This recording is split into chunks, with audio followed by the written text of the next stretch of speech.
Ma sœur m'a envoyé un audio, mes parents riaient, avouant n'aimer que mon argent. Glacé, j'ai répondu, moi aussi. Leur petite surprise est finie, mais ma vengeance, elle, ne fait que commencer. Je m'appelle Camille Dubois.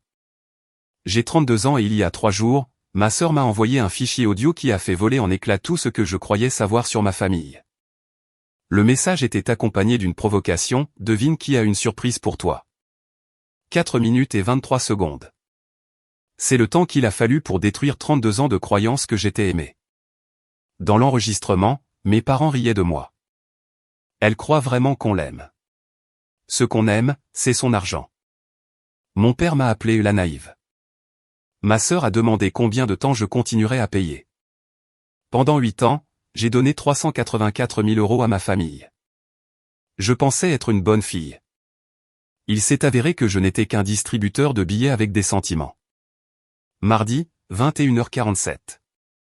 J'étais encore à mon bureau au 47e étage de la Tour Incity, en train d'examiner les projections trimestrielles pour Rhône Capital Investissement. L'horizon de Lyon scintillait à travers les baies vitrées, mais je ne le remarquais presque plus. Après 6 ans dans l'entreprise, la vue était devenue une simple tapisserie. Mon téléphone s'est allumé. Manon. Je dois d'abord expliquer quelque chose. Sur le papier, ma vie semblait être une réussite. Analyste financière senior, salaire annuel de 127 000 €, le coin de l'open space avec la meilleure lumière. Mais chaque mois, avec la régularité d'un métronome, une part importante de ce salaire disparaissait sur les comptes de ma famille. Tout a commencé il y a 8 ans, 3 semaines après que j'ai décroché mon premier vrai travail. Maman a appelé en pleurant pour une urgence. Ils avaient besoin de 500 € pour une réparation de voiture. Je les ai transférés dans l'heure, reconnaissante de pouvoir enfin aider. Ces 500 € sont devenus 1000. Puis 2400 chaque mois pour leur prêt immobilier à Neuville-sur-Saône. Puis les frais de scolarité de Manon à l'université Lumière Lyon 2, 78 000 € sur 4 ans. Puis les frais de subsistance parce que la blessure au dos de papa l'a contraint à une retraite anticipée. Je n'ai jamais rien remis en question. Les bonnes filles aident leur famille. C'est ce que je me disais. Chaque fois que j'ouvrais mon application bancaire, chaque fois que je calculais si je pouvais me permettre de dîner au restaurant avec des amis, la réponse était généralement non. Chaque fois que je renouvelais le bail de mon studio de 40 mètres carrés parce qu'épargner pour un apport semblait impossible. 384 200 €. Je connais le chiffre exact parce que je l'ai calculé cette nuit-là, assise dans mon appartement sombre, écoutant mes parents rire de la facilité avec laquelle j'étais manipulable. Mais j'anticipe. Ce mardi soir-là, j'étais encore la version de Camille qui croyait être aimée, la version qui voyait le nom de Manon sur son téléphone et souriait en pensant que peut-être sa petite sœur voulait juste discuter. J'avais tort. Manon a 26 ans. Elle a obtenu son diplôme de l'université Lumière Lyon 2 il y a 3 ans avec une licence en marketing que j'ai payée, et depuis, elle se cherche. C'est ainsi que maman formule les choses. Se chercher nécessite apparemment de vivre sans loyer chez nos parents, de poster des stories Instagram depuis des brunchs où je ne suis jamais allé, et de changer de petit boulot tous les 8 mois parce qu'elle s'ennuie. J'avais l'habitude de la défendre. Elle est jeune. Elle finira par trouver sa voie. Certaines personnes ont besoin de plus de temps. Ce que je ne savais pas, ce que je n'aurais pas pu savoir, c'est que pendant que je travaillais 60 heures par semaine et que je mangeais des plats préparés seul dans mon studio, Manon faisait du shopping aux Galeries Lafayette avec une carte de crédit liée à mon compte. Maman l'avait ajoutée comme utilisatrice autorisée il y a 6 mois. Elle ne m'a jamais demandé. Je l'ai découvert en vérifiant mon relevé après avoir vu l'horodatage du fichier audio. Mais cette découverte est venue plus tard. Ce mardi-là, je croyais encore que ma famille m'aimait. Je croyais encore que les sacrifices signifiaient quelque chose. Je croyais encore que lorsque maman m'appelait la responsable et Manon l'esprit libre, c'était de l'affection, pas un code pour dire qui paie et qui s'amuse. La conversation de groupe familial de cette semaine avait été typique. Manon se plaignait d'être fauchée tout en portant une veste à 400 € sur son selfie. Maman rappelait à tout le monde la fête du 35e anniversaire de mariage dimanche. Papa a envoyé un emoji pouce levé et rien d'autre. Et puis, à 21h47 un mardi, Manon m'a envoyé un message privé, une seule ligne. Devine qui a une surprise pour toi. En dessous, un fichier audio de 4 minutes et 23 secondes. Nom du fichier, discussion-famille.m4a. J'aurais dû attendre. J'aurais dû finir mon travail, rentrer chez moi, écouter avec un verre de vin et une armure émotionnelle en place. Au lieu de ça, j'ai appuyé sur lecture immédiatement. Je dois vous expliquer ce qui était censé se passer ce dimanche. Maman planifiait sa fête de 35e anniversaire de mariage depuis 6 mois. Le lieu, le Country Club de Lyon, le genre d'endroit où l'adhésion coûte plus que mon loyer annuel. 85 invités. Tantes, oncles, cousins, voisins de la paroisse, anciens collègues de papa du syndicat des électriciens, le club de lecture de maman. Toutes les personnes qui comptaient dans leur univers social seraient là, regardant Patricia et Dominique Dubois célébrer 3 décennies et demie de mariage. L'événement était prévu pour dimanche à 18h. Nappe blanche, lustre en cristal, une bannière indiquant 35 ans d'amour. Maman avait choisi le menu, les fleurs, le plan de table. Elle avait choisi sa robe, bleu marine avec des accessoires en perles, 3 mois à l'avance. Et elle avait choisi le clou de la soirée, un discours de ma part, leur fille aînée, suivi de la présentation de leur cadeau spécial. Voilà le problème, je n'ai pas planifié ce cadeau. 2 semaines avant l'enregistrement, j'avais remarqué un débit sur ma visa se terminant par 4721. Ava Voyage, 28 450 €. Un circuit européen de 3 semaines, Paris, Rome, Barcelone, départ en octobre. Quand j'ai appelé maman pour lui demander des explications, elle a ri. Surprise. Tu nous offres le voyage de notre vie pour notre anniversaire. N'est-ce pas merveilleux? On l'a déjà dit à tout le monde. J'étais tellement stupéfaite que je n'ai pas discuté. Typique de Camille. Ne pas faire de vagues. Ne mettre personne dans l'embarras. Juste absorber le coup et sourire. C'était le plan. Se présenter dimanche, faire mon discours, remettre les détails du voyage, regarder mes parents rayonner pendant que tout le monde applaudissait ma générosité. Puis Manon m'a envoyé le fichier, et tout ce que je croyais comprendre sur le fait d'être une bonne fille est parti en fumée en 4 minutes et 23 secondes. J'ai appuyé sur lecture. L'enregistrement était de mauvaise qualité, légèrement étouffé, capturé sur un téléphone caché quelque part dans la cuisine de nos parents, à en juger par le cliquetis de vaisselle en arrière-plan. J'ai immédiatement reconnu l'espace. L'écho sur le vieux carrelage. Le bourdonnement du réfrigérateur que papa n'arrête pas de dire qu'il va remplacer. Maman a parlé la première. Elle croit vraiment qu'on l'aime. Un rire, léger, désinvolte, comme si elle commentait la météo. Ce qu'on aime, c'est son argent. Ma poitrine s'est compressée. J'ai arrêté de respirer sans m'en rendre compte. La voix de papa a suivi, avec un petit rire que j'avais entendu 1000 fois, mais jamais comme ça. Eh bien, elle a toujours été la naïve. Puis Manon, ma petite sœur, la fille que j'avais portée sur mes épaules dans les fêtes foraines, à qui j'avais appris à faire du vélo, que j'avais défendu quand les enfants à l'école étaient méchants. Combien de temps pensez-vous qu'elle continuera à payer? Maman a répondu sans hésitation. Tant qu'elle croira qu'on a besoin d'elle. C'est sa faiblesse. Elle a besoin de se sentir nécessaire. D'autres rires. Le bruit d'un placard qui s'ouvre. La vie qui continue normalement pendant qu'il démantelait la mienne. J'ai arrêté l'enregistrement à 4 minutes et 12 secondes. Je ne pouvais pas écouter les 11 dernières secondes. Pas à ce moment-là. Mon studio était sombre. L'horizon de Lyon brillait à travers ma seule fenêtre, indifférent à mon effondrement. Je me suis assise sur le bord de mon lit. Je suis restée assise là, le téléphone à la main, l'écran noir, pendant 10 minutes sans bouger. Pas de larmes, pas de cris, juste le silence et le calcul lent et dévastateur de la prise de conscience que 384 000 € n'avaient pas acheté de l'amour, mais du mépris. Mon téléphone a vibré. Manon, encore. Tu as écouté? Larme de joie et j'ai fixé son message pendant un long moment. Puis j'ai tapé 4 mots en retour. Moi aussi, je l'ai. J'ai appuyé sur envoyer et quelque chose en moi a changé. Je n'ai pas dormi cette nuit-là. Au lieu de cela, j'ai écouté l'enregistrement 3 fois de plus, prenant des notes sur mon ordinateur portable comme si je préparais un audit financier, ce qui, d'une certaine manière, était le cas. Chaque mot, chaque rire, chaque cruauté désinvolte, j'ai tout documenté. puis j'ai ouvert mon application bancaire. 8 ans de transactions, des milliers de lignes. J'ai créé une feuille de calcul à 1 heure du matin, catégorisant chaque virement que j'avais jamais fait à quiconque portant mon nom de famille. Mensualité du prêt immobilier, 230 400 €. Frais de scolarité de Manon, 78 000 €. Frais de subsistance, 47 300 €.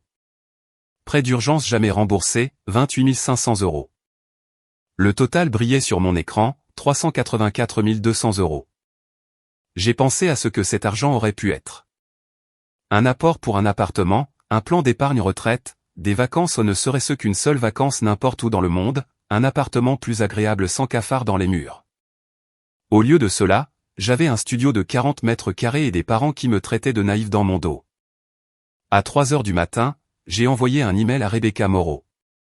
Elle est ma meilleure amie depuis que nous étions colocataires à Sciences Po Lyon, à l'époque où je croyais que le monde était juste et que la famille signifiait tout. Maintenant, elle est avocate chez Moreau et Associés, spécialisée dans les litiges financiers. J'ai besoin de te parler. C'est à propos de ma famille et de 380 000 €. Sa réponse est arrivée à 3h12. Elle avait toujours été une noctambule. Café demain, 8h. Moxa Café, rue de l'Abbé Rosier. Je suis déjà en train de libérer mon emploi du temps. À 3h47, Manon a répondu à mon message moi aussi, je l'ai. Qu'est-ce que ça veut dire? Larmes de joie, larmes de joie, larmes de joie. J'ai fixé ces émojis rire pendant un long moment. Ma petite sœur, qui m'avait envoyé cet enregistrement, non pas comme un avertissement ou une excuse, mais comme un divertissement, pour voir comment je réagirais, pour me voir me tortiller. J'ai éteint mon téléphone. Pour la première fois en 8 ans, j'ai choisi le silence plutôt que l'apaisement. Mercredi, 8h. Moxa Café, rue de l'Abbé Rosier. Rebecca était déjà là quand je suis arrivé. De la tôle d'avoine sur la table et son bloc-notes sorti. C'est tout Rebecca, préparée à tout, même avant de savoir à quoi elle se prépare. Elle a 33 ans, une intelligence acérée. Nous avions vécu ensemble pendant 3 ans dans un appartement exigu hors du campus, mangeant des pâtes instantanées et rêvant aux vies que nous construirions. Elle était allée à Panthéon-Assas. J'étais allé dans la finance. Elle ne m'avait jamais demandé d'argent, pas une seule fois. Fais-le écouter, a-t-elle dit avant même que je ne m'assoie. Je l'ai fait. Rebecca a écouté avec son visage d'avocate, neutre, analytique, ne laissant rien paraître. Quand ce fut terminé, elle s'est adossée et a laissé échapper un long soupir. Exploitation financière dans un contexte familial. C'est plus courant qu'on ne le pense, mais ça ne le rend pas moins dévastateur. Elle a tendu la main sur la table et a serré la mienne. Je suis tellement désolé, Camille. Est-ce que... J'ai hésité. Est-ce que l'enregistrement est légal? Manon l'a fait chez eux. La France est un État où le consentement d'une seule partie suffit pour les enregistrements. Manon était présente, donc techniquement, elle a consenti en étant là. C'est recevable si jamais tu en avais besoin. Rebecca a sorti son téléphone. Envoie-moi le fichier. Je veux vérifier les métadonnées. Je le lui ai envoyé par AirDrop. Elle l'a ouvert dans une application que je ne reconnaissais pas, faisant défiler des données. L'horodatage indique dimanche dernier à 14h34. Aucun signe de montage ou de raccord. C'est authentique. Le mot m'a frappé comme un coup physique. Authentique. Le mépris de mes parents, vérifié par des métadonnées. Qu'est-ce que je fais? Rebecca m'a regardé avec ce regard fixe qui faisait d'elle une redoutable adversaire. D'abord, tu bloques cette carte de crédit, aujourd'hui. Ensuite, tu annules ce voyage qu'ils ont réservé sans permission. Et puis, elle a marqué une pause, tu décides de ce que tu veux qu'il se passe ensuite. Jeudi, 8h. J'ai appelé BNP Paribas depuis mon bureau, gardant ma voix basse et professionnelle pendant que mon cœur martelait contre mes côtes. Je dois bloquer la carte Visa se terminant par 4721 immédiatement. Le représentant a posé des questions de sécurité. J'ai répondu en pilote automatique. Oui, le nom de jeune fille de ma mère. Oui, la rue où j'ai grandi. C'est drôle comme les détails familiaux deviennent des mots de passe. De petites clés pour des portes qu'ils ne peuvent plus ouvrir. Votre carte est maintenant bloquée, Madame Dubois. Y a-t-il autre chose? 8h15. Ava Voyage. Je dois annuler la réservation numéro LT 2847591, un circuit européen réservé au nom de Patricia Dubois. Je vois cette réservation, madame. Êtes-vous la titulaire de la carte? Oui, Camille Dubois. Le paiement a été effectué sans mon autorisation. Une pause. Clic de clavier. Je peux traiter cette annulation. Vous êtes dans la fenêtre de modification de 72 heures, vous recevrez donc un remboursement complet. 28 450 € seront crédités dans un délai de 5 à 7 jours ouvrables. 8h32. Un email à la paix. Veuillez annuler le virement mensuel récurrent de 2400 € vers le compte se terminant par 6672 avec effet immédiat. 3 appels téléphoniques, 2 emails, 45 minutes. C'est le temps qu'il a fallu pour démanteler 8 ans de dépendance financière. À 8h47, mon téléphone a vibré avec une notification de BNP Paribas. Transaction refusée de 890 € chez les Galeries Lafayette. Carte se terminant par 4721. Manon essayant d'utiliser ma carte. Le timing semblait presque poétique. J'ai fixé la notification, attendant que la culpabilité arrive, attendant de sentir l'attraction familière de « mais c'est ta famille » et tu réagis de manière excessive et que vont penser les gens? Rien n'est venu, juste une étrange clarté creuse. Pour la première fois en 8 ans, je ne m'étais pas demandé « que va penser maman ?» J'avais demandé « de quoi ai-je besoin pour survivre à ça ?» La réponse était déjà en mouvement. Jeudi, 14h. Mon téléphone s'est allumé, maman. Je l'ai laissé sonner 2 fois avant de répondre. La première fois de ma vie que j'avais hésité. Camille, ma chérie. Sa voix dégoulinait de douceur, le genre que j'interprétais autrefois comme de l'amour. Y a-t-il un problème avec ta carte de crédit? Manon a dit qu'elle a été refusée. Je l'ai bloquée. Silence. 3 secondes complètes. Tu l'as bloquée? Un rire nerveux. Juste avant notre anniversaire. Tout va bien, ma puce? J'examine mes finances, maman. J'ai juste besoin de regarder certaines dépenses. Quelles dépenses? Sa voix s'est tendue. Le voyage? C'est ton cadeau pour nous, Camille. On l'a déjà dit à tout le monde. Tante Sophie, les Henderson, tout le club de lecture. Ils sont tellement impressionnés par ta générosité. La voilà. Pas d'inquiétude pour moi. L'inquiétude pour les apparences. Le voyage que je n'ai pas réservé. J'ai gardé ma voix calme. Le voyage à 28 000 € que tu as débité sur ma carte sans demander. On allait te le dire. C'était censé être une surprise pour que tu nous l'offres. Elle parlait plus vite maintenant, le charme se transformant en quelque chose de plus dur. Tu veux toujours faire de belles choses pour nous. En m'aidant en dépensant mon argent sans permission. Camille, ne sois pas dramatique. C'est la famille. Ce qui est à toi est à moi. J'ai terminé. Ce qui est à moi est à moi. Le silence qui a suivi a été le plus long de ma vie. Je ne sais pas ce qui t'a pris. Sa voix est devenue froide. La chute de température que j'avais appris à craindre dans mon enfance. Mais j'espère que tu auras réglé ça avant dimanche. Toute la famille sera là. Ne nous mets pas dans l'embarras. Clic. Elle a raccroché avant que je puisse répondre. Je suis resté assise à mon bureau, le téléphone à la main, et j'ai réalisé quelque chose. Je n'avais jamais entendu ma mère vraiment en colère contre moi auparavant, parce que je ne lui en avais jamais donné la raison. Jusqu'à maintenant. Jeudi, 19h.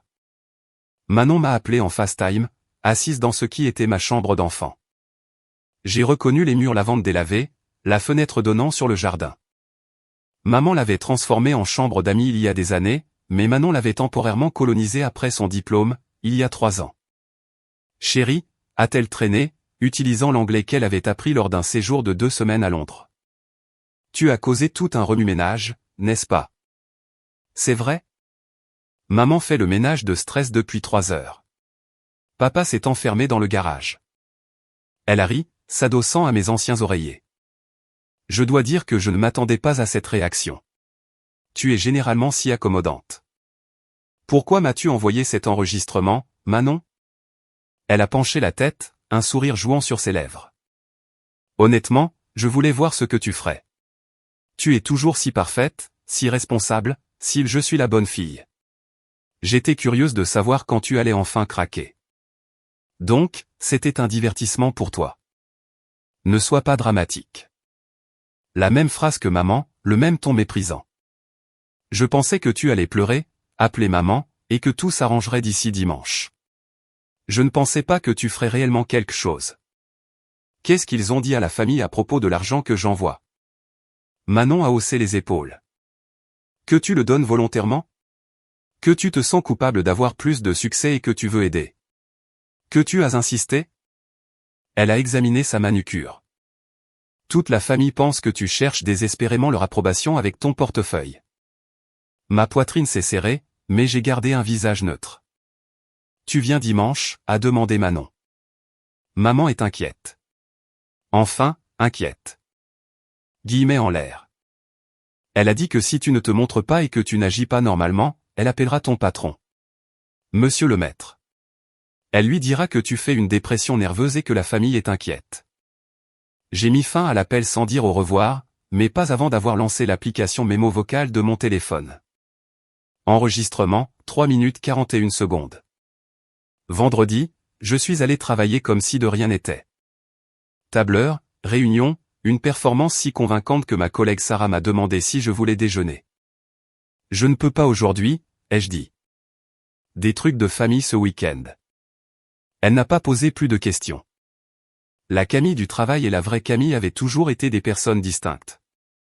Aujourd'hui, elle devait le rester. Pendant le déjeuner, je me suis enfermé dans une salle de conférence et j'ai imprimé des documents. 8 ans de relevés bancaires condensés en un résumé de 12 pages, l'email de confirmation d'Ava Voyage montrant l'annulation et le remboursement en attente, des captures d'écran du message de Manon devine qui a une surprise pour toi, une transcription de l'enregistrement. Chaque ligne marquée avec des horodatage, certifié par Rebecca. J'ai acheté un dossier rouge au magasin de fourniture de bureau. Le rouge me semblait approprié. Ce soir-là, j'ai frappé à la porte de Daniel Mercier, appartement 4C, juste en dessous du mien. Il a 35 ans, photographe indépendant, une de ces personnes vraiment gentilles qui se souviennent de votre anniversaire sans les rappels de Facebook.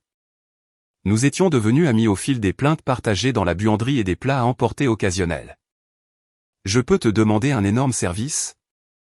Il s'est appuyé contre le cadre de sa porte, l'air concerné. N'importe quoi. J'ai besoin que quelqu'un vienne avec moi à un événement dimanche, une fête de famille. Je peux t'expliquer en chemin, mais j'ai besoin d'un témoin. Quelqu'un qui ne soit pas aveu. Daniel a étudié mon visage pendant un long moment. C'est sérieux. La chose la plus sérieuse que j'ai jamais faite. Alors, j'en suis. Aucune hésitation. À quelle heure partons-nous? Nous nous sommes mis d'accord pour 17h dimanche. Alors que je me tournais pour partir, il m'a tendu une carte de visite. Ma thérapeute, Dr Hélène Park. Quoi qu'il arrive dimanche, tu devrais parler à un professionnel après. Pas parce que tu es brisé, mais parce que ce genre de choses laisse des cicatrices. J'ai pris la carte. Merci de ne pas m'avoir dit de pardonner et d'oublier. Certaines choses, dit doucement Daniel, ne devraient pas être oubliées. Samedi, mon téléphone est devenu un champ de bataille. 9h. Tante Sophie, Camille, ma chérie, ta mère a appelé. Elle est dévastée. Quoi qu'il soit arrivé, je suis sûr que c'est un malentendu. La famille pardonne, ma chérie. C'est ce que nous faisons. 11h30. Oncle François, salut, ma grande. Ton père a mentionné que tu avais des problèmes financiers. Besoin d'un prêt? Je peux te virer quelques centaines pour passer le mois. Des problèmes financiers. C'est comme ça qu'ils l'ont présenté. 14h. Cousine Lise, est-ce vrai que tu ne viens pas à l'anniversaire? Tout le monde en parle. Maman dit que tante Patricia pleure depuis ce matin. 16h30. Ligne fixe de ma grand-mère, Camille, c'est mamie. Je ne comprends pas ce qui se passe, mais ta mère est très contrariée. S'il te plaît, ne fais pas de scène demain. La réputation de la famille. J'ai écouté chaque message sans répondre. Le récit était déjà solidifié. Camille faisait une dépression. Camille était égoïste. Camille mettait en péril la journée spéciale de la famille parce qu'elle avait des problèmes. Maman avait travaillé vite. En 36 heures, elle avait contacté tous les parents, semant une histoire qui la présentait comme la victime et moi comme la fille instable qui avait besoin d'être gérée. Mais à 18h47, un message différent est arrivé. Mamie à nouveau, mais cette fois sur ma messagerie vocale. Un message privé, pas l'appel performatif qu'elle avait passé plus tôt. Camille, c'est mamie, seule cette fois. Sa voix était plus basse, plus vieille. Je ne connais pas toute l'histoire et ta mère. Patricia a toujours eu ses manières. Quoi que tu prévois, sois juste prudente et sache que j'ai toujours vu plus que ce que j'ai dit. J'ai sauvegardé ce message. Quelque chose à son sujet, la reconnaissance que ma grand-mère savait que ma mère n'était pas parfaite, a fissuré quelque chose dans ma poitrine. Pas le doute, le soulagement. Une personne dans cette famille, au moins, pouvait voir la vérité. Je devais juste m'assurer que les autres la voient aussi. Dimanche, 10h. 8h avant la fête. Maman a appelé. Cette fois, j'ai répondu immédiatement. Camille. Pas de douceur maintenant. Pas de ma chérie, juste de l'acier enveloppé de velours. Je vais te donner une dernière chance. Je t'écoute. Tu viendras à la fête. Tu feras ton discours, celui que je t'ai écrit et que je t'enverrai par email dans 1 heure. Tu souriras et présenteras notre cadeau et agiras comme la fille reconnaissante que tout le monde connaît. Elle a marqué une pause pour l'emphase. Et tu ne mentionneras plus jamais cette histoire de carte. Ou quoi? Ou j'appelle Richard Lemaître, ton directeur financier. J'ai trouvé son numéro sur LinkedIn. Sa voix s'est enroulée de satisfaction. Je lui dirai que ma fille souffre de problèmes de santé mentale, de paranoïa, de délire sur sa famille. J'exprimerai une profonde inquiétude quant à sa stabilité au travail. J'ai laissé la menace flotter dans l'air.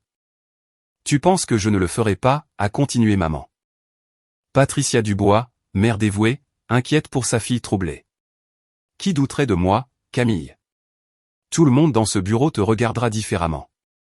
Chaque promotion, chaque projet, ils se demanderont si tu es vraiment stable. J'aurais dû être terrifié. Il y a 6 mois, je l'aurais été. Au lieu de cela, j'ai posé une question. Tu enregistres cette conversation, maman? Elle a hésité. Quoi? Parce que moi, oui. Silence. Un silence complet et choqué. J'enregistre depuis que j'ai répondu. 3 minutes et 47 secondes jusqu'à présent. J'ai gardé ma voix stable, professionnelle, la voix que j'utilisais en réunion. Un enregistrement de toi menaçant de saboter ma carrière si je ne me plie pas à tes exigences. Combiné à l'enregistrement que Manon m'a envoyé de vous en train de rire de la façon dont je pense que vous m'aimez.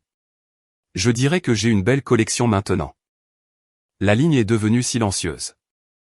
J'ai regardé mon téléphone. Enregistrement sauvegardé. 4 minutes et 12 secondes. Pour la première fois, j'avais utilisé leur tactique contre eux, et ça ressemblait à de la liberté. Dimanche, 14h. 4 heures avant la fête. Daniel et moi étions assis à ma petite table de cuisine, mangeant des sandwichs dont aucun de nous ne sentait le goût. Raconte-moi encore, a-t-il dit. J'arrive, je fais un discours, mais pas celui qu'elle veut. Je passe l'enregistrement. Je pars. J'ai poussé la laitue dans mon assiette. C'est le plan. Et quel est ton meilleur scénario? J'y ai réfléchi. Vraiment réfléchi. Je n'ai pas besoin qu'il s'excuse. Je ne m'attends pas à ce qu'il change. Les mots sont sortis lentement, comme si je les découvrais en les prononçant. J'ai juste besoin qu'ils entendent la vérité de ma bouche, devant tous ceux à qui ils ont menti, une seule fois. Et le pire scénario? Ils me traitent de folle. Ils disent que j'ai tout inventé. Ils retournent toute la famille contre moi de façon permanente. J'ai haussé les épaules.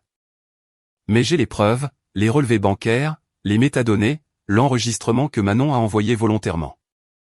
Daniel a hoché la tête, en train de digérer. Il n'avait pas jugé, ne m'avait pas dit de prendre de la hauteur ou d'être la plus mature. Il avait juste demandé ce dont j'avais besoin et s'était présenté. Je peux être honnête, a-t-il dit finalement. S'il te plaît. La plupart des gens voudraient la vengeance, l'humiliation, le sang, il a croisé mon regard. Toi, tu veux juste être entendu. C'est en fait très sain. Situation merdique, réponse saine. J'ai ri. Le premier vrai rire depuis des jours. Ma psy sera ravie. En parlant de ça, il a fait glisser la carte du docteur Park sur la table. J'ai appelé son cabinet. Elle a un créneau mardi matin. Je lui ai peut-être donné un avant-goût. Tu n'étais pas obligé de faire ça. Je sais. Il a souri. C'est pour ça que je l'ai fait. À 16h30, j'ai enfilé une robe bleu marine. Simple, élégante, une armure de combat. Daniel conduisait. Le dossier rouge reposait sur mes genoux, solide comme une promesse. Nous n'avons pas parlé pendant le trajet. Certains silences disent tout. Country Club de Lyon. Dimanche, 17h45. Le parking était déjà plein. BMW, Lexus, quelques Mercedes. Le cercle social de mes parents prenait les apparences au sérieux. J'avais emprunté la Honda Civic de Daniel, ce qui donnait l'impression de se présenter à un événement en cravate noire en jean. Approprié, d'une certaine manière. La grande salle de bal brillait à travers de hautes fenêtres, lustres en cristal, nappe blanche, une bannière en écriture élégante, 35 ans d'amour, Patricia et Dominique. 10 tables rondes, 85 invités, des arrangements floraux qui coûtaient probablement plus que mon budget d'épicerie mensuel. C'était le royaume de ma mère. Elle se tenait à l'entrée dans sa robe bleu marine et ses perles, accueillant les invités avec le sourire chaleureux qu'elle avait perfectionné pendant des décennies de fonctions paroissiales et de barbecue de quartier. L'épouse dévouée, la mère aimante, la femme que tout le monde admirait. Elle m'a vu approcher. Son sourire n'a pas vacillé, pas devant des témoins, mais ses yeux sont devenus vifs. Camille. Elle m'a serré dans ses bras comme un étau, ses lèvres à mon oreille. Si tu fais quoi que ce soit pour me mettre dans l'embarras ce soir, je te détruirai. Je l'ai étreinte en retour, gardant ma voix tout aussi basse. Tu fais ça depuis 8 ans, maman. Ce soir, je vais juste le raconter aux gens. Elle m'a relâché, son visage figé dans ce sourire public. Seul quelqu'un qui la connaissait bien aurait remarqué les jointures blanches, la tension dans sa mâchoire. Madame Dubois, charmante fête. Daniel a tendu la main en douceur. Je suis Daniel, un ami de Camille. Merci de m'avoir invité. Le sourire de maman a vacillé. Elle ne s'attendait pas à un témoin, mais elle s'est vite reprise. Tout ami de Camille est le bienvenu. Nous sommes entrés dans la salle de bal. Tante Sophie a fait un signe depuis une table dans un coin. Oncle François a hoché la tête depuis le bar. Des cousins que je n'avais pas vus depuis des années chuchotaient entre eux, répétant probablement l'histoire que maman avait répandue. 85 paires d'yeux, un dossier rouge. Il était temps. J'ai trouvé ma place assignée à la table 3, assez proche pour voir mes parents à la table d'honneur, assez loin pour que maman puisse prétendre que nous n'étions pas en guerre active. Daniel s'est assis à côté de moi. Tante Sophie était en face, avec oncle François, la cousine Lise et 2 amis de la famille dont je n'avais jamais appris les noms. Tout le monde souriait. Tout le monde posait des questions sur mon travail. Personne n'a mentionné le sujet tabou dont ils avaient tous été informés. J'ai entendu dire que tu réussissais bien dans cette société d'investissement, a dit prudemment tante Sophie. Ta mère dit que tu es très généreuse. Ah oui? Sophie s'est agitée sur sa chaise. Elle a mentionné que tu aidais avec le prêt immobilier. C'est très gentil, Camille. C'est ce qu'elle vous a dit? La table est devenue silencieuse. Même oncle François s'est arrêté au milieu d'une gorgée de son whisky. Que je donne cet argent volontairement, ai-je continué, gardant ma voix agréable. Que j'insiste pour payer parce que je me sens coupable de mon succès, que je les supplie de me laisser les aider. Eh bien, les yeux de Sophie se sont tournés vers la table d'honneur où maman regardait. Quelque chose comme ça. Intéressant. J'ai laissé le mot en suspens. Je n'ai pas expliqué. Je n'ai pas élaboré. Je suis juste retourné à ma salade et je les ai laissés mariner dans la confusion. De l'autre côté de la pièce, Manon me fixait. Elle était habillée en blanc, virginale, innocente, probablement intentionnellement. Elle avait l'air nerveuse. Bien. À 18h45, le coordinateur de l'événement a tapé sur le microphone. Bonsoir à tous. Au nom de la famille Dubois, merci à tous de célébrer cette merveilleuse étape. Avant que le dîner ne soit servi, nous avons une présentation spéciale. Il a consulté ses fiches. Veuillez accueillir Camille Dubois, la fille aînée du couple, qui dira quelques mots et présentera un cadeau très spécial. Applaudissements. Des applaudissements chaleureux et sans méfiance. Je me suis levé, j'ai pris le dossier rouge, j'ai croisé le regard de Daniel. Il a hoché la tête une fois. J'ai marché vers la scène, et 85 personnes n'avaient aucune idée de ce qui allait arriver. Avant de vous dire ce qui s'est passé ensuite, je veux faire une pause ici un instant, car c'est à ce moment précis que la plupart des gens me diraient de me taire, de maintenir la paix, d'être la plus mature, de laisser les mensonges continuer. Avez-vous déjà été dans cette situation où tout le monde s'attend à ce que vous ravaliez votre vérité pour qu'il puisse rester à l'aise? Laissez un commentaire et dites-moi, qu'auriez-vous fait à ma place? Faire le discours que ma mère a écrit ou dire la vérité? Si vous êtes toujours avec moi, cliquez sur le bouton j'aime. Pas pour l'algorithme, mais pour chaque personne à qui on a dit que sa douleur n'importait pas parce que c'est la famille. D'accord, laissez-moi vous dire ce que j'ai dit quand j'ai atteint ce microphone. Le microphone était froid dans ma main, le projecteur chaud sur mon visage. J'ai regardé la foule. Des tantes et des oncles qui m'avaient vu grandir. Des voisins qui avaient assisté à ma remise de diplôme. Des étrangers qui ne connaissaient que la version de Camille que mes parents avaient commercialisée. La belle fille, la généreuse. Merci à tous d'être ici ce soir. Ma voix est sortie stable, ce qui était surprenant compte tenu du tremblement de terre à l'intérieur de ma poitrine. 35 ans de mariage est une étape incroyable, et j'ai tellement de souvenirs de cette famille. J'ai fait une pause. Les voyages en camping l'été, les matins de Noël, papa m'apprenant à changer un pneu dans l'allée. J'ai vu mes parents se détendre légèrement. Cela sonnait juste. Cela sonnait comme ce que maman avait scénarisé. Mais ce soir, au lieu de parler du passé, je veux parler du présent. J'ai pris une profonde inspiration. De ce que la famille signifie vraiment. La première vague de confusion a traversé la foule. Il y a 8 ans, j'ai eu mon premier vrai travail. Et j'étais si fière, si reconnaissante de pouvoir enfin aider ma famille. J'ai gardé ma voix calme, mesurée. Maman avait besoin d'aide pour le prêt immobilier. La blessure de papa rendait les choses difficiles. Manon avait besoin de payer ses frais de scolarité. J'étais heureuse de contribuer. Le sourire de maman se calcifiait. Papa était devenu pâle. Et j'ai contribué, chaque mois, sans faute, pendant 8 ans. J'ai fait une pause. J'ai calculé le montant exact récemment. Voulez-vous savoir ce que c'est? Personne n'a répondu. Personne n'a bougé. 384 200 €. Des halètements, des chuchotements. La main de tante Sophie a volé à sa bouche. C'est ce que j'ai donné à cette famille. J'ai regardé directement ma mère. Et la semaine dernière, j'ai appris exactement ce que cet argent m'a acheté. Maman a commencé à se lever. J'ai continué à parler. Laissez-moi vous détailler, ai-je dit, en ouvrant le dossier rouge. 2400 € par mois pour le prêt immobilier. Cela fait 230 000 € sur 8 ans. Le murmure s'est intensifié. Les gens faisaient des calculs mentaux, leurs expressions passant d'un intérêt poli à un choc véritable. 78 000 € pour les frais de scolarité de Manon à l'université Lumière Lyon 2. J'ai jeté un coup d'œil à ma sœur, qui s'était figée en train de prendre son verre d'eau. De rien, au fait. Camille. La voix de maman a tranché net à travers la salle de bal. 1500 € par mois en frais de subsistance, ai-je continué par-dessus sa voix. 47 300 €, plus des urgences diverses totalisant 28 500 € supplémentaires, dont aucun n'a jamais été remboursé.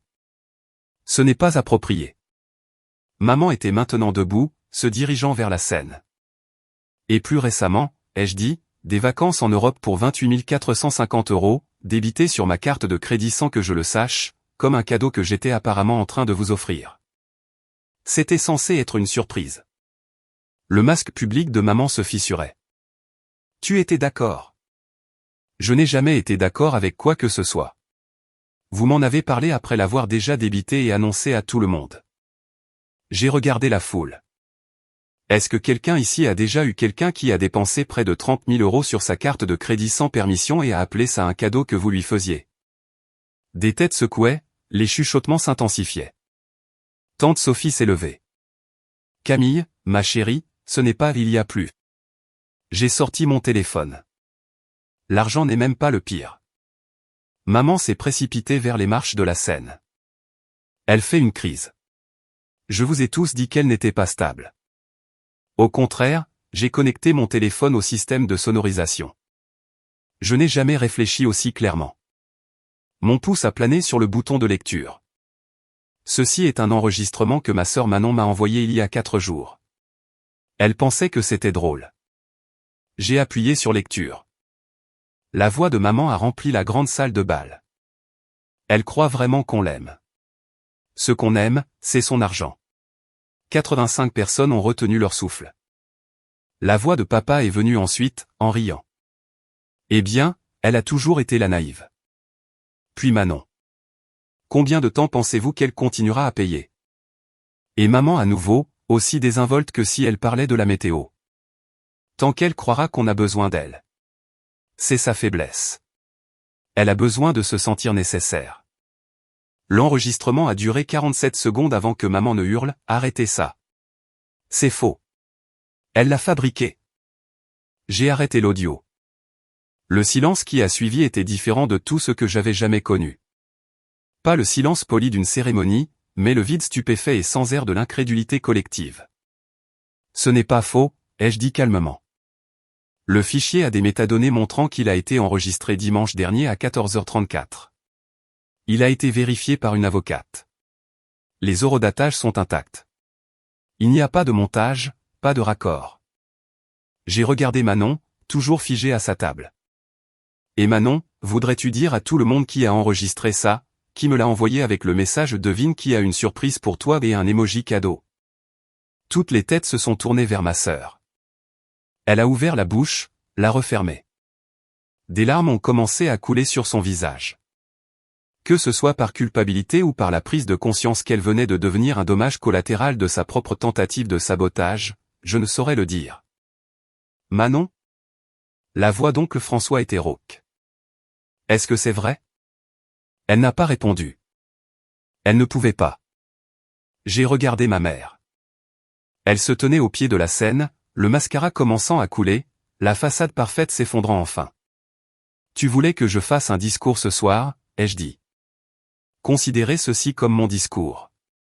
J'ai dit la vérité, quelque chose que cette famille n'a jamais fait avec moi. Le dossier rouge était ouvert sur le pupitre. 384 000 € de reçus et un enregistrement dévastateur. La salle a explosé. Maman a gravi les marches de la scène. Espèce d'ingrate. Tu gâches tout. Je ne gâche rien.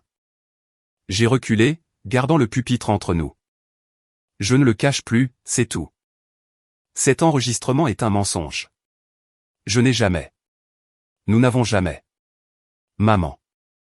Ma voix a coupé court à sa panique. 85 personnes viennent d'entendre ta voix. Tu as dit mon nom. Tu as ri de moi.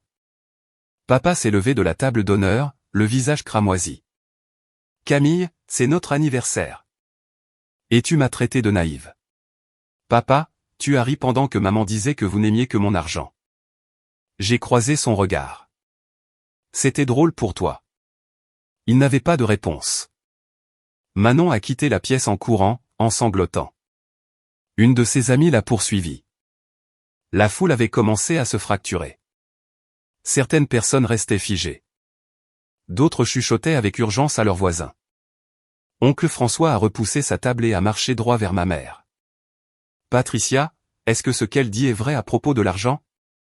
La bouche de maman a bougé sans un son. Est-ce que c'est vrai? C'est plus compliqué que ça. Combien? La voix de François montait. Combien lui as-tu pris? Je n'ai rien pris. Elle a offert. 384 000 €. J'ai brandi la feuille de résumé. 8 ans de relevé bancaire, chaque virement, chaque urgence, tout est documenté. Du coin de la pièce, une voix que je n'attendais pas. Mamie, toujours assise, parlant avec une clarté tranquille. Patricia, tu m'as dit que Camille insistait pour payer parce qu'elle se sentait coupable. Tu m'as dit qu'elle te suppliait de prendre l'argent. Maman s'est tournée vers elle. Mère, ne t'en mêle pas. Je ne le ferai pas. Les yeux de mamie étaient durs. J'ai passé 60 ans à construire la réputation de cette famille, et tu nous as tous menti. Quelque chose s'est brisé dans l'expression de maman. Pour la première fois de ma vie, je l'ai vu sans scénario. Le chaos a continué de tourbillonner. Des voix, des accusations, le grincement des chaises, mais j'ai trouvé une étrange poche de calme au centre de tout cela. J'ai ramassé le dossier rouge et suis descendu de la scène. Je ne suis pas ici pour la vengeance, ai-je dit assez fort pour que ceux qui étaient proches m'entendent. Je suis ici pour rétablir la vérité. Maman m'a intercepté au pied des escaliers. De près, je pouvais voir la panique sous sa rage, le calcul désespéré de quelqu'un qui regarde son monde soigneusement construit s'effondrer. Tu as détruit cette famille, a-t-elle sifflé. Non, j'ai dit la vérité à son sujet.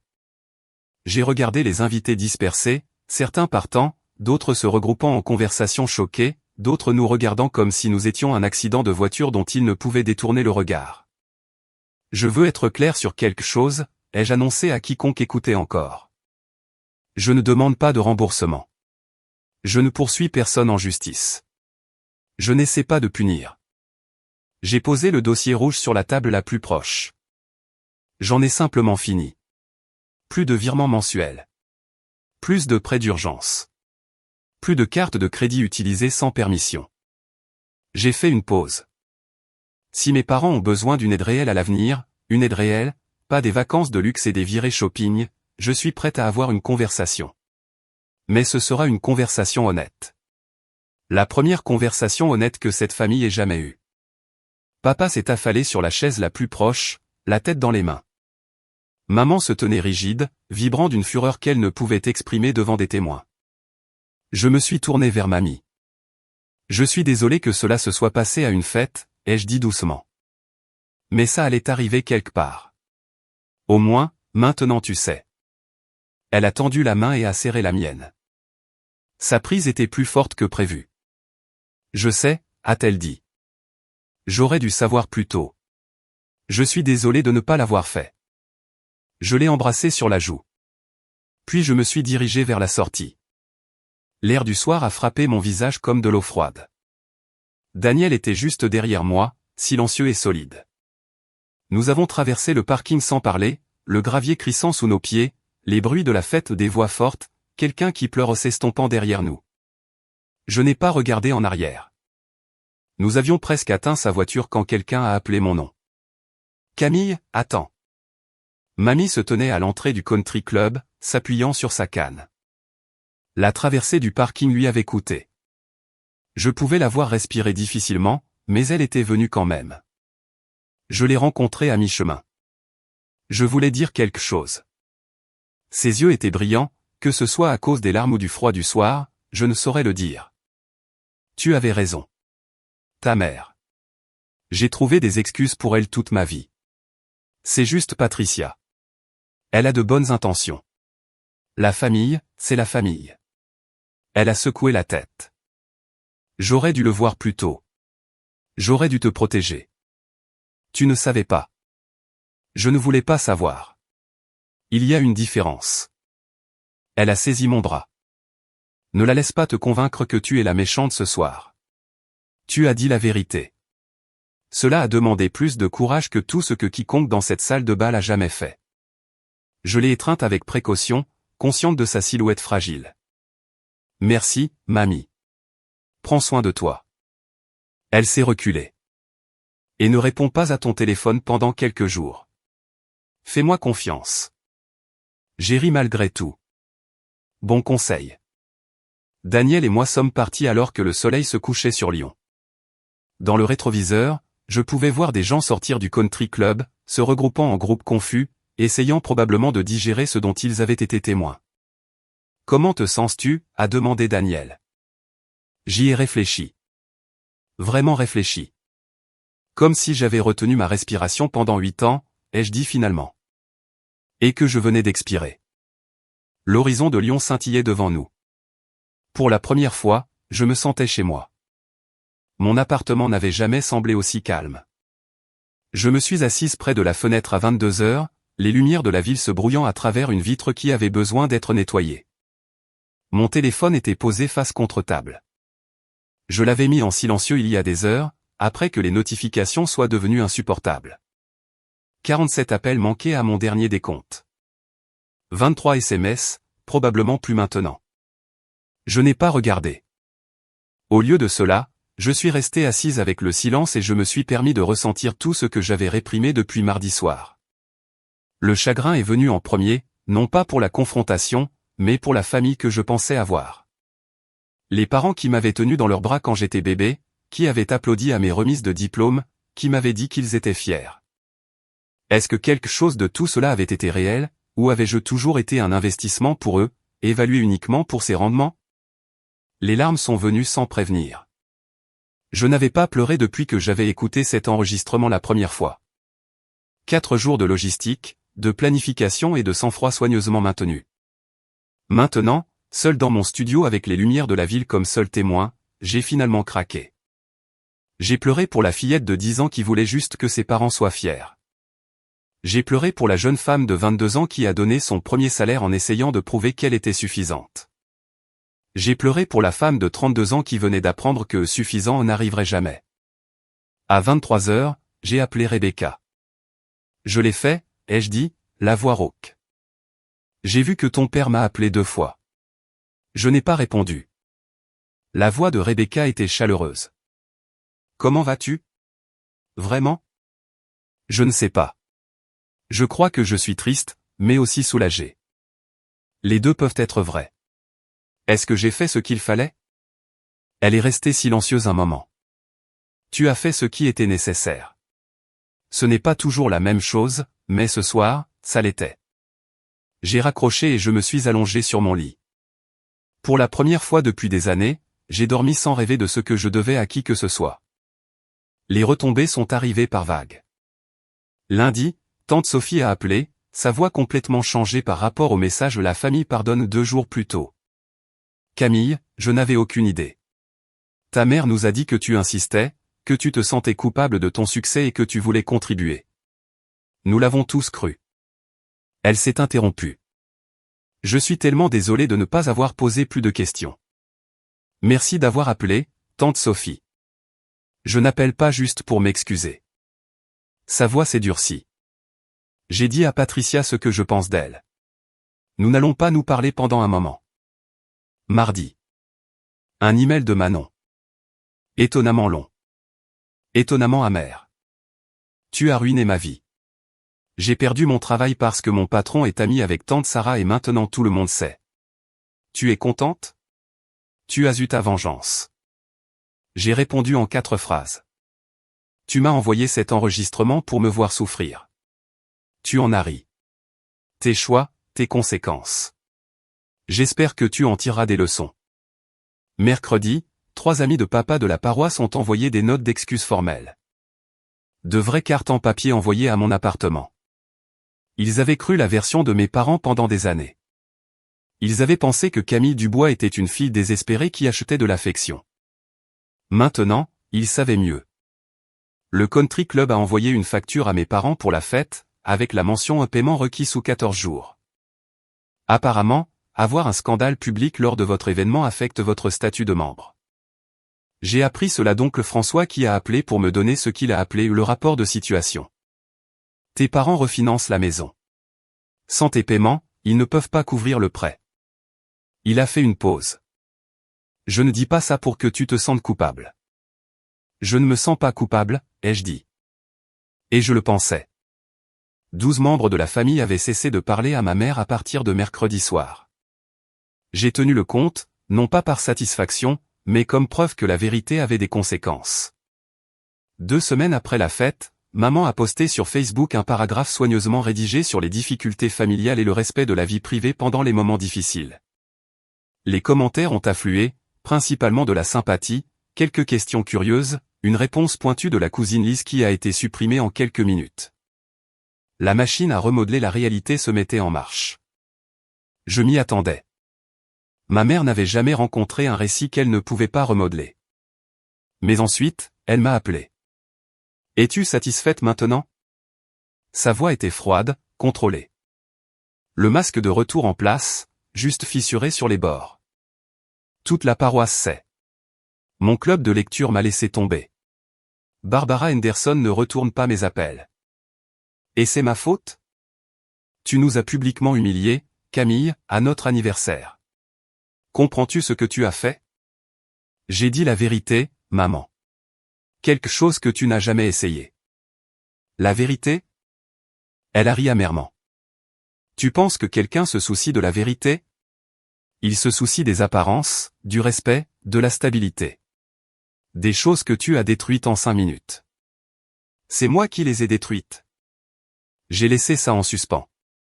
Tu as dit dans l'enregistrement que tu ne m'aimais pas. Que tu n'aimais que mon argent. C'était sorti de son contexte. Quel contexte rend cela acceptable? Silence. Je ne m'excuserai pas, a-t-elle dit finalement. Nous t'avons élevé, nourri, mis à l'abri pendant 18 ans. Ça coûte de l'argent aussi. Tu nous dois quelque chose. Les enfants ne sont pas des dettes à recouvrer, maman. Tu ne comprendrais pas. Tu n'as jamais rien sacrifié. J'ai mis fin à l'appel, mais quelque chose d'inattendu s'est produit ce soir-là. Mon téléphone a de nouveau sonné. Un numéro différent. Le portable personnel de papa, celui qu'il utilisait rarement. Camille. Sa voix était fatiguée, plus vieille que dans mes souvenirs. Je n'appelle pas pour me disputer. Je voulais juste dire que je suis désolé. Je n'ai rien dit. Ta mère a tort, a-t-il continué. Je le sais. Je l'ai toujours su. Je n'ai juste jamais eu le courage de le dire. Ce n'était pas le pardon, mais c'était un début. Je veux faire une pause ici et vous demander quelque chose. Si vous avez regardé jusqu'ici, vous vous reconnaissez probablement quelque part dans cette histoire. Peut-être que vous êtes celui qui paie toujours. Peut-être que vous êtes celui que tout le monde qualifie de trop sensible lorsque vous osez enfin parler. Peut-être qu'on vous a dit que vous protéger équivaut à trahir votre famille. Voici ce que j'ai appris, les limites ne sont pas des murs, ce sont des portes. C'est vous qui décidez qui entre. Laissez un commentaire et dites-moi, avez-vous déjà fixé une limite qui a changé votre vie? Que s'est-il passé? Et si cette histoire a signifié quelque chose pour vous, partagez-la avec quelqu'un qui a besoin de l'entendre. Parfois, savoir qu'on n'est pas seul est le premier pas. D'accord, laissez-moi vous dire ce qui s'est passé ensuite. Un mois après la fête, j'étais assise dans le bureau du docteur Helen Park pour ma 4e séance. La carte de visite que Daniel m'avait donnée était maintenant usée sur les bords à force d'être manipulée. Qu'est-ce que ça fait, a-t-elle demandé, de ne pas transférer ces 2400 €? J'y ai réfléchi. Le premier du mois était passé il y a 3 jours. Pour la première fois en 8 ans, je n'avais pas viré d'argent sur le compte de mes parents. Pas de paiement de prêt immobilier, pas de frais de subsistance, rien. Terrifiant, ai-je admis. Et aussi léger, comme si j'avais posé un sac à dos que je ne réalisais pas que je portais. Le docteur Park a hoché la tête. La culpabilité peut ressembler à de la responsabilité. Ce n'est pas la même chose.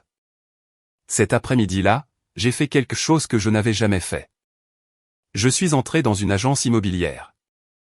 Je cherche à acheter un appartement, ai-je dit à l'agente, une femme joyeuse nommée Sandra. 2 chambres, dans le quartier du parc de la Tête d'Or si possible. Elle a sorti des annonces. Avec mon salaire complet qui n'était plus siphonné, et ma cote de crédit, j'étais éligible à plus que ce que j'avais imaginé. Vous pourriez être installé d'ici le printemps, a dit Sandra. Laissez-moi vous montrer quelques options. J'ai regardé des photos de cuisines ensoleillées et de balcons donnant sur des rues bordées d'arbres, des espaces qui étaient à moi, vraiment à moi. Le nom de personnes d'autres sur l'acte de propriété. Les attentes de personnes d'autres construites dans les murs. Ce soir-là, Daniel et Rebecca sont venus dîner. J'ai cuisiné, vraiment cuisiné, pas réchauffé au micro-ondes, Pour la première fois depuis des mois. À de nouveaux départs, a dit Daniel en levant son verre. Rebecca a trinqué le sien contre le sien. À Camille, qui s'est enfin choisi. J'ai regardé mon petit studio, bientôt échangé contre quelque chose de plus grand. Ces deux personnes, des amis qui s'étaient présentés sans condition, sans facture, ils étaient ma famille maintenant. Le genre sanguin était optionnel. Celui-ci était choisi. 3 mois après la fête, papa a envoyé un email. Pas un SMS, pas un appel, un email. Comme s'il avait besoin de la distance des mots écrits pour dire ce qu'il ne pouvait pas prononcer. Camille, j'ai beaucoup réfléchi à ces 32 dernières années, au genre de père que j'ai été et à celui que j'aurais dû être. J'ai toujours su que ta mère allait trop loin. Je savais que la situation financière était mauvaise. Je savais que tu étais utilisé. Et je n'ai rien dit. Je me disais qu'il était plus facile de se taire que de se battre avec elle. Je me disais, tu as l'air d'aller bien, donc ça doit aller. C'étaient des mensonges que je me racontais pour pouvoir dormir la nuit. Je n'attends pas le pardon. Je ne le mérite pas. Mais je veux que tu saches que je t'aime. Pas pour ton argent, pour toi. J'aurais dû le dire il y a longtemps. Si tu es d'accord, j'aimerais te voir, sans ta mère, juste pour parler. Papa. J'ai lu l'email 3 fois avant de répondre. Nous nous sommes retrouvés dans un café près de mon appartement, terrain neutre, mon territoire. Il avait l'air plus petit que dans mes souvenirs, plus grisonnant, comme si les 3 derniers mois l'avaient vieilli d'une décennie. Merci d'être venu, a-t-il dit. J'ai failli ne pas le faire.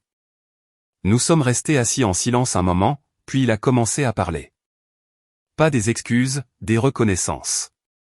Il a parlé de son propre père, qui n'avait jamais dit « je t'aime » une seule fois.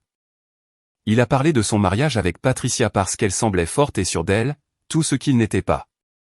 Il a parlé de la regarder contrôler les finances de la famille et de se dire que ce n'était pas ses affaires. Rien de tout cela ne le justifie, a-t-il terminé. Je veux juste que tu comprennes pourquoi. Même si la compréhension ne change rien. Je peux avoir une relation avec toi, ai-je dit prudemment. Mais pas si maman en fait partie. Il a hoché la tête lentement. Je comprends. 6 mois après la fête, maman ne s'est jamais excusée. Je ne m'y attendais pas. Par le biais du bouche-à-oreille familial, principalement tante Sophie, qui était devenue mon allié inattendu, j'ai appris qu'elle avait entièrement réécrit l'histoire. Dans sa version, j'avais eu une dépression nerveuse.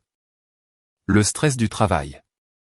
L'enregistrement avait probablement été manipulé ou sorti de son contexte.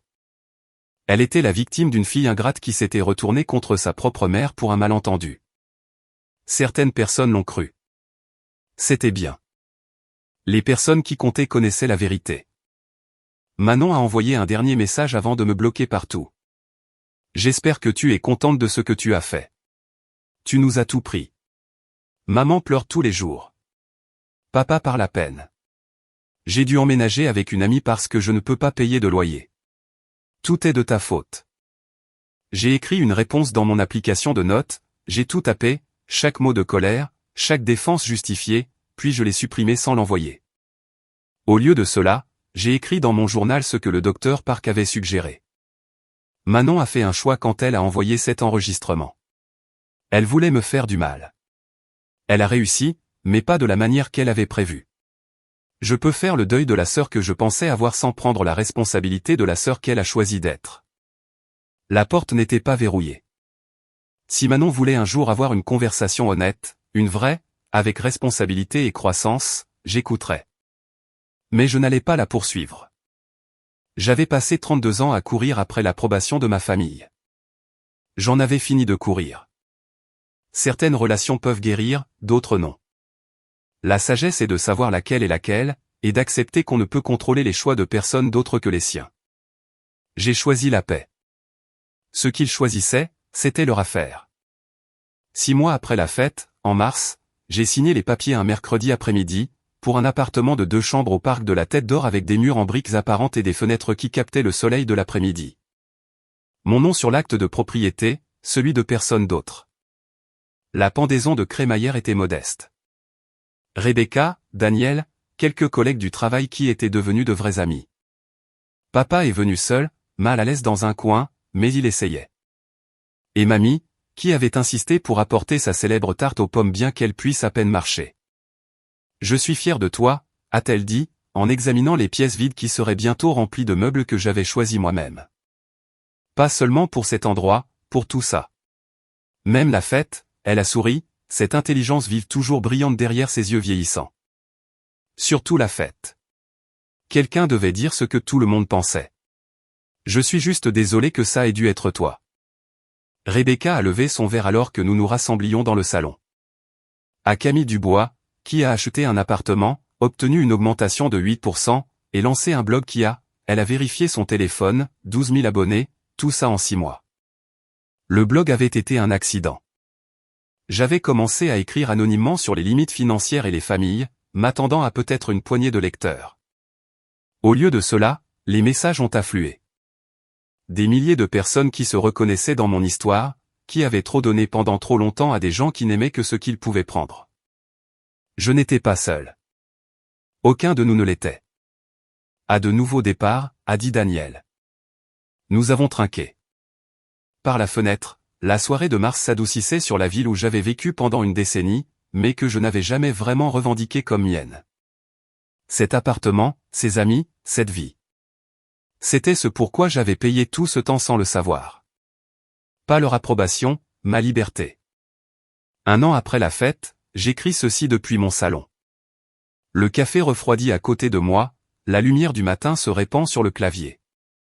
L'appartement sent encore faiblement les bougies à la lavande que Rebecca m'a offertes la semaine dernière. Beaucoup de choses ont changé. Je suis toujours analyste financière senior, mais j'ai été promu pour diriger une équipe de 4 personnes. Mon salaire a augmenté. Mon compte d'épargne a de vraies économies. Je suis allé à Hawaï le mois dernier. Mes premières vraies vacances en 8 ans. Le blog a grandi. 18 000 abonnés maintenant. J'écris sur les limites, sur l'abus financier déguisé en devoir familial, sur le courage qu'il faut pour dire ça suffit. Chaque semaine, je reçois des emails de personnes qui disent avoir enfin eu la conversation avec leur propre famille. Certaines relations y ont survécu, d'autres non. Toutes sont plus honnêtes. Mamie est décédée il y a 3 mois. J'étais là à la fin, lui tenant la main. Maman n'est pas venue à l'hospice. Elle et mamie ne se parlaient plus après la fête. J'ai fait l'éloge funèbre. C'était plus facile que je ne le pensais. Papa et moi nous retrouvons 1 fois par mois pour un café. Ce n'est pas la relation dont je rêvais enfant, mais elle est réelle. Il est en thérapie maintenant, travaillant sur sa propre histoire de silence et d'évitement. Nous ne parlons pas de maman à moins qu'il n'aborde le sujet, ce qui est rare. Manon est toujours quelque part, ne me parlant toujours pas. Peut-être qu'un jour elle sera prête à avoir une conversation honnête. Peut-être pas. Quoi qu'il en soit, ma vie va de l'avant. C'est ce que personne ne vous dit sur le fait de fixer des limites. Ça ne règle pas tout. Ça ne fait pas disparaître la douleur. Ce que ça fait, c'est vous donner l'espace pour construire quelque chose de nouveau. Et c'est suffisant. Plus que suffisant. Avant de partir, je veux partager quelque chose que ma thérapeute m'a aidé à comprendre. Ma mère a grandi dans la pauvreté. Pas une pauvreté de budget serré. Une pauvreté où l'on se demande s'il y aura un dîner. Ce genre d'enfance laisse des cicatrices. Cela crée une mentalité de pénurie, un besoin désespéré de contrôler les ressources, la croyance que la sécurité vient de l'accumulation. Quand j'ai réussi, elle n'a pas vu une fille dont elle pouvait être fière. Elle a vu une solution à une peur qui l'avait hantée pendant 60 ans. Comprendre cela n'excuse pas ce qu'elle a fait, mais ça l'explique. Et moi, j'étais un cas d'école de people pleaser. J'avais besoin qu'on ait besoin de moi parce que quelque part au fond de moi, je croyais que c'était la seule façon d'être aimé. Chaque fois que j'envoyais de l'argent, je demandais en réalité, suis-je suffisante maintenant? Me voyez-vous enfin? La réponse était toujours non. Mais je continuais à demander quand même parce que je ne connaissais pas d'autres moyens. Voici ce que j'ai appris et ce que j'espère que vous retiendrez de cette histoire. Premièrement, si quelqu'un ne se manifeste que lorsqu'il a besoin de quelque chose, ce n'est pas une relation. C'est une transaction. Vous méritez mieux. Deuxièmement, être lié par le sang ne signifie pas automatiquement être aimé. L'amour se manifeste par des actions, par le respect, par l'honneur des limites. Si ces choses sont absentes, le mot famille n'est qu'une étiquette. Troisièmement, fixer une limite peut vous coûter une relation. Mais si la relation n'existait que parce que vous n'aviez pas de limite, vous n'avez rien perdu de réel.